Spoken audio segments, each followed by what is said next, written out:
Saudara, Polda Lampung meringkus 2 pelaku pencurian yang menembak seorang polisi, Bribka Arya Supena, hingga meninggal dunia. Polisi terpaksa menembak pelaku utama hingga tewas karena pelaku melawan dengan senjata api. Polisi menangkap salah seorang pelaku bersama Hamdi di lokasi persembunyiannya di Kabupaten Lampung Timur. Tapi karena melawan, polisi menembak kaki pelaku.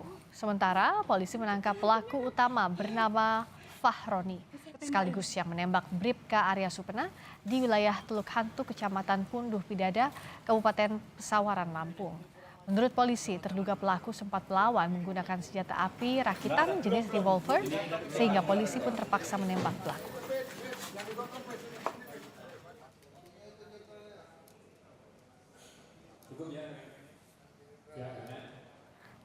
Kedua pelaku ini LP-nya sudah cukup banyak. Motor yang digunakan pada saat kejadian itu hasil curian sebelumnya. Ya. Ada Polres yang sudah mendapatkan profiler tersebut dan mereka sebagai DPO di Polres tersebut.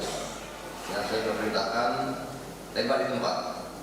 Pelaku begal tembak di tempat. Tidak ada toleransi. Sebelumnya Bribka Arya Supena meninggal dunia saat berupaya menggagalkan dan menangkap pelaku pencurian sepeda motor pada Sabtu pagi 9 Mei lalu. Peristiwa itu terjadi di halaman parkir sebuah toko roti di Jalan ZA Pagar Alam, Kedaton, Bandar Lampung.